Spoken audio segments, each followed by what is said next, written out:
Cy Maurice asks, Anark, might be a strange question, but what role do you think hate plays in a revolutionary outlook from the oppressed toward their oppressors? This is an excellent question, and I have thought about it a lot, so I'll try not to do one of my, 10-minute rambles about this.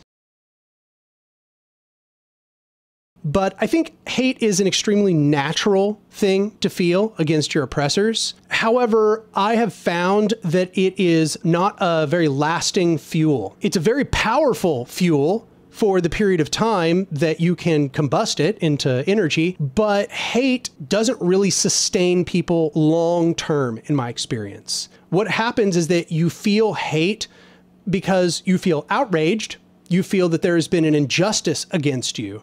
And I think hatred and anger, evolutionarily, we have them because they are meant to make us act against injustice and mistreatment. However, what we found, and this is both in psychological studies and in life, unfortunately, is just that if after you lash out in hatred and anger, nothing happens and you don't get the outcome, you'll probably lash out a few more times. But if you notice that nothing comes of it, eventually you just get tired. You just get tired. You just get exhausted.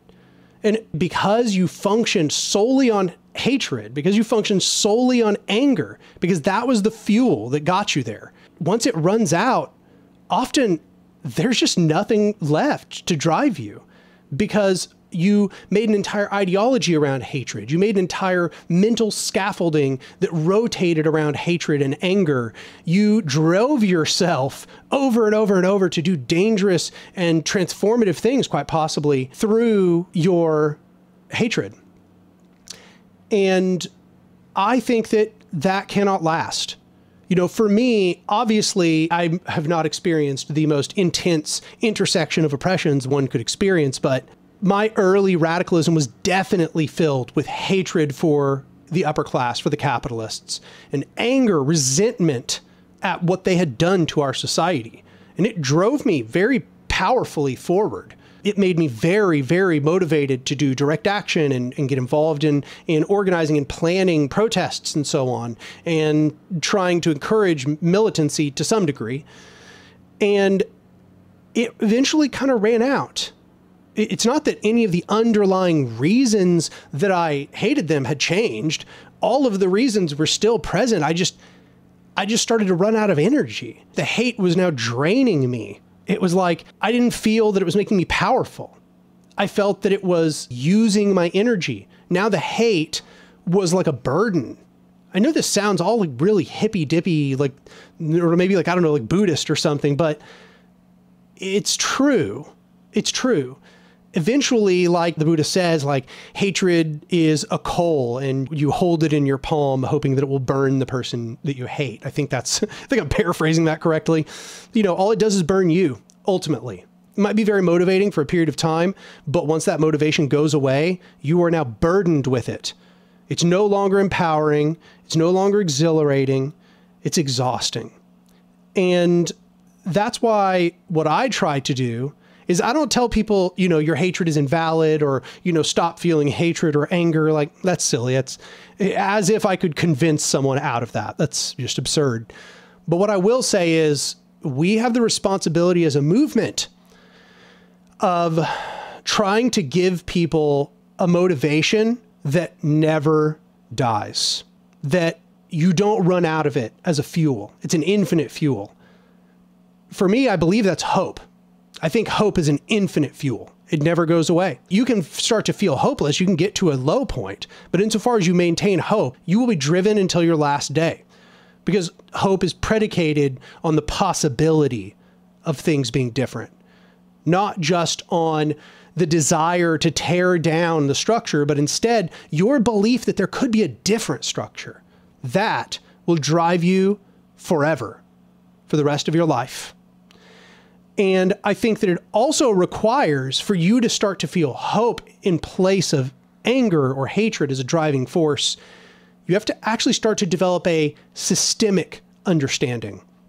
I think hatred is also very much a symptom of blaming the problem on individuals, where you start to individuate the issue. Like I said, you'll recall just a moment ago, I said that what I had was hatred for the capitalists. You know, in my mind, I was upset at them. I wasn't upset necessarily at the system. I knew the system was all messed up. But that hatred, that anger I felt, it was aimed at individuals. And then as I began to learn, oh, there's just more and more individuals involved in this. And oh, wow, some of these individuals I hated, they've cycled out. And yet things just keep getting worse anyway.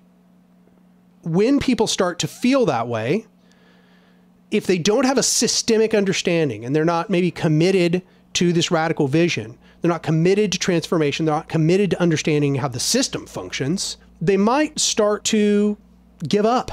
So what I think we have to do is, yes, teach people all the reasons why they should be angry. Don't tell them to not feel hatred. You know, even though, yes, we know that it's a fuel that will run out, it is a fuel. And honestly, we need people to act.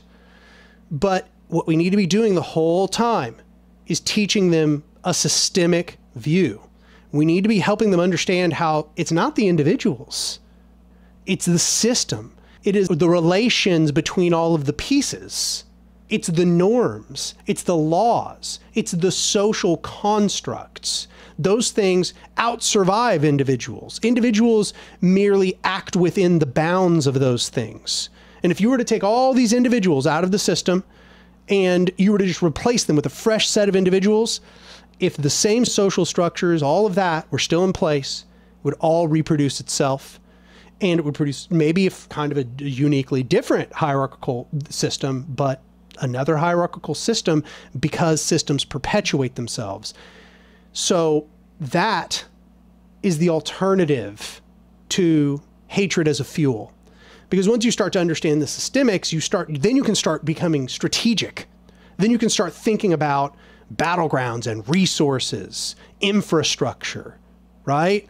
Because you start to realize it's not about the individuals, it's about those things. It's about the structures. How can you undermine the structures? And if that comes along with hope, with that positive, constructive vision that things can be different, that transforms everything. That can change the world. And so that's what I want to do on this channel. This kind of relates back to what I was talking about earlier about Nietzsche understanding that subjugated peoples function on pure negation and ressentiment, as he calls it. I think that that anger, that hatred, that's a perfect example of that functioning on pure negation, functioning on ressentiment.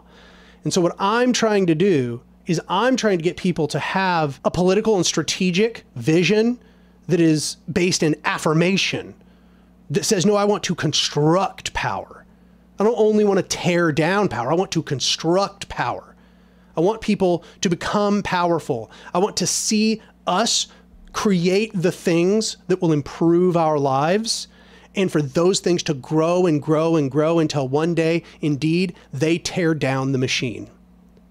Because I think that's the only way it's ever going to happen, and that's the only way it ever has happened, is through that affirming, positive, constructive vision. But I get it. It's not easy to come to somebody that's still in that place where they're still holding that coal in their hand and tell them, yeah, well, you know, that's great, but you're never going to tear down the system just by being angry. I mean, what? As if you're going to talk sense to anger, as if you're going to talk sense to hatred. Hatred overwhelms the logical faculties. Okay, this is just one of the things about it. Anybody who's ever been angry knows that, right? That anger, that hatred, it overwhelms it. It completely overrides logic and rationality and future planning. It'll make you do things that are absolutely idiotically not within your self-interest. But it is a very potent fuel.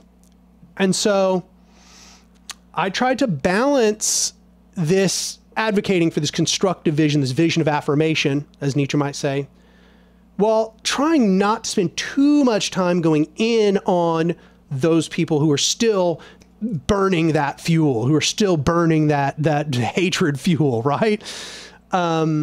Because it doesn't really matter what I say, you know? Like, all I can do is hope in the meantime I can start planting those seeds of that systemic critique that will outlast that flourish of hatred. And that when that hatred burns out, there's still something left in them that says, but there is still hope. We can still dismantle the system. But now that I have my head about me, now that I've finally caught my breath, now I can begin to truly endeavor upon the task of slowly and strategically transforming the society in front of me. So that's my perspective.